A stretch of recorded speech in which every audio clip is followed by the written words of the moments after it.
మీనరాశి వారికి మే మాసం ఏ విధంగా ఉండబోతుంది? శ్రీ గురుభ్యో నమ. శ్రీ మహాగణాధిపతి నమ. సరస్వతి నమ. మీనరాశి వారికి వీళ్ళకి ఈ యొక్క మే మాసంలో, వైశాఖ మాసంలో జన్మంలో శని శుక్రులు, ద్వితీయ నుంచి తృతీయంలో బుధుడు రవి, చతుర్థమందు గురువు,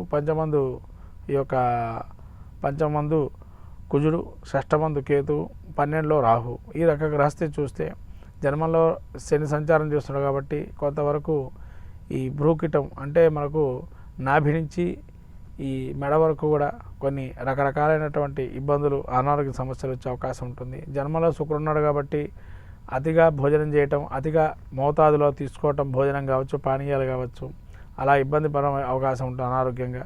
12లో రాహు ఉన్నాడు కాబట్టి విదేశీ పెట్టుబడి, విదేశీ ప్రయాణాలు కానీ కలిసి వచ్చే అవకాశం ఉంటుంది. విదేశీ విద్య కానీ ఖర్చులు ఎక్కువ పెడతారు. ఖర్చుని అదుపు పెట్టుకోవటం మంచిది. అలానే వీళ్ళకి రవి బుధులు తృతీయంలో ఉన్నారు కాబట్టి తృతీయంలో రవి అనారోగ్యం వచ్చినా కూడా తొందరగా బయటపడే అవకాశం ఉంటుంది. బుధుడు మాత్రం తృతీయంలో ఉండడం అంత మంచిది కాదు కాబట్టి వీరికి తోబుట్టువులే కొంత నైపుణ్యతగా ఆలోచన చేసి వీళ్ళ పైకి తీసుకునే ప్రయత్నం చేస్తారు. అర్ధాష్టమ గురువు కాబట్టి కొంత వీరికి కంఫర్ట్ జోన్స్లో మంచిగా ఒక సుఖవంత జీవితం గడిపేటువంటి వారు కానీ, వాహనాలకు సంబంధించి కానీ ప్రమాదాలు జరిగే అవకాశం ఉంటుంది. అనుకోకుండా కొన్ని వాహన ప్రమాదాలు జరిగే అవకాశం ఉంటుంది. జాగ్రత్తగా ఉండడం మంచిది. లేదైనా ఈ యొక్క గురువు చతుర్థం ముందు ఉండడం వల్ల పెద్దల వల్ల శాపాలు కలగటం, అంటే పెద్దల్ని దూషణ చేయటం లాంటివి జరిస్తారు. వాటికి దూరంగా ఉండడం మంచిది.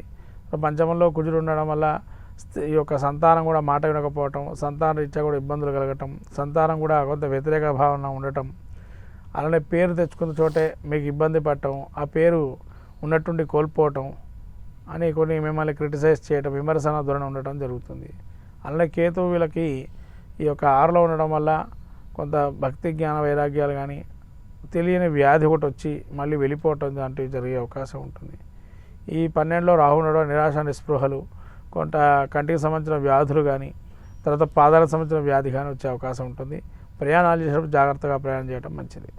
ఓకే, అలానే మీ కుటుంబంలో ఎలా ఉండబోతుంది ఈ రాశి వారికి? కుటుంబంలో కొన్ని వ్యతిరేక భావనలు ఉంటాయి, మనస్పర్ధలు వచ్చే అవకాశం ఉంటుంది. జాగ్రత్తగా ఉండడం మంచిది. ఓకే, ఈ రాశి వారికి ఎలాంటి పరిహార మార్గాలు ఉన్నాయండి? ఈ రాశి వారికి విష్ణు సహస్రనామ పారాయణం చేసుకోవటం అత్యంత మంచిది. తర్వాత ప్రతినిత్యం కూడా లక్ష్మీనారాయణ పట్టిమ కానీ, లక్ష్మీనారాయణ ప్రతిమకు కానీ పూజ చేసుకుంటడం వల్ల చాలా అద్భుతంగా గోచరిస్తుంది.